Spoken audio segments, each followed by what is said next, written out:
Paris, रोशनी, प्यार और art का एक शहर, लेकिन इसकी सबसे गहरी कहानियां अक्सर छिपी होती हैं।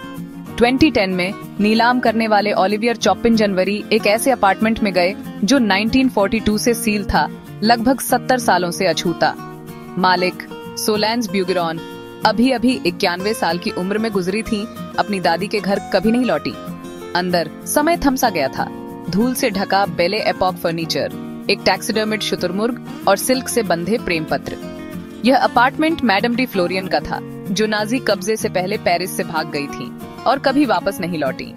दशकों तक किराया दिया गया, लेकिन कोई अंदर नहीं गया। ओलिवियर उन कमरों में घूमे जो युद्ध से पहले की शान में जमे हुए थे। हर चीज एक बाधित जीवन की कहानियां फुसफुसा रही थी। उन्हें ऐसा लगा जैसे वह एक ऐसे पवित्र स्थान में घुसपैठ कर रहे हों जिसे युद्ध और यादों ने संरक्षित किया था। अवशेषों के बीच कुछ असाधारण चीज मिलने का इंतजार कर रही थी। खामोशी गहरी थी, लेकिन अपार्टमेंट अपना सबसे बड़ा रहस्य उजागर करने वाला था। और इस तरह सच्ची कहानी शुरू हुई। एंटीक चीजों के बीच ओलिवियर को एक पेंटिंग मिली।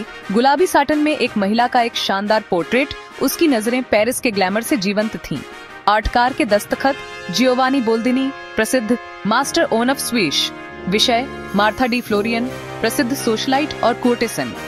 पास मिले प्रेम पत्रों ने उनके भावुक संबंध की पुष्टि की।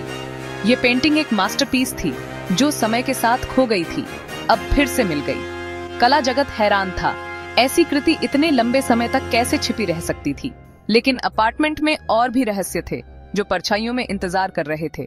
रहस्य और गहरा होता जा रहा था। बोल्दिनी के पोर्ट्रेट ने सुर्खियां बटोरी, 2 मिलियन यूरो से ज्यादा में बिका।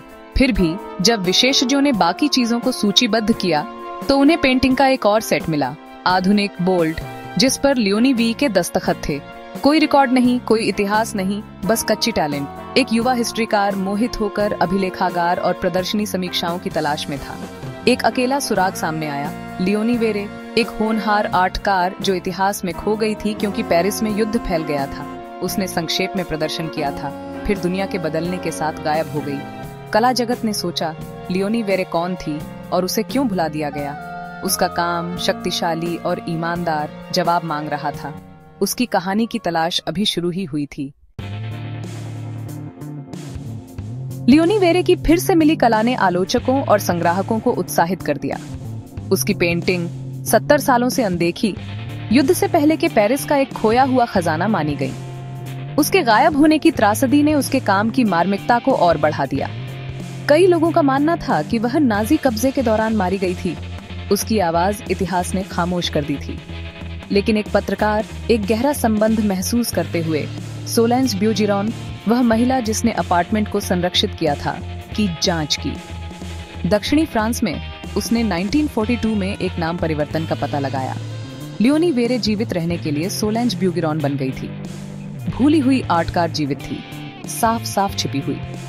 यह अपार्टमेंट सिर्फ एक टाइम कैप्सूल नहीं था, बल्कि उसकी गुप्त पहचान के लिए एक अभयारण्य था। सच्चाई किसी की कल्पना से कहीं ज्यादा चौंकाने वाली थी। आर्टकार और संरक्षक एक ही थे। इस रहस्योद्घाटन ने दुनिया को चौंका दिया। सोलेंज ब्यूगेरॉन ही लियोनी वेरे थी। उसने अपनी पहचान मिटाकर, अपनी कला और अपने अतीत को बंद कर युद्ध में जीवित रही। 70 सालों तक वह चुपचाप रहती रही, फिर कभी पेंटिंग नहीं की, अपने रहस्य को खामोशी में संरक्षित किया। यह अपार्टमेंट उसके पूर्व स्व के लिए एक मकबरा बन गया। उसकी कला मिलने का इंतजार कर रही थी। उसकी कहानी जीवित रहने, बलिदान और लचीलेपन की है। उसकी पेंटिंग अब गैलरियों में टंगी हैं, उनकी प्रतिभा के लिए सराही जाती है। लेकिन उसकी सबसे बड़ी उत्कृष्ट कृति उसका जीवन था, जो साहस और खामोशी में जिया गया। हर बंद दरवाजे के पीछे नुकसान और ताकत की एक कहानी हो सकती है। लियोनी वेरे की विरासत सार्वजनिक और गहरी व्यक्तिगत दोनों है। अंत में उसकी कला और उसका साहस दोनों दुनिया के सामने आ गए।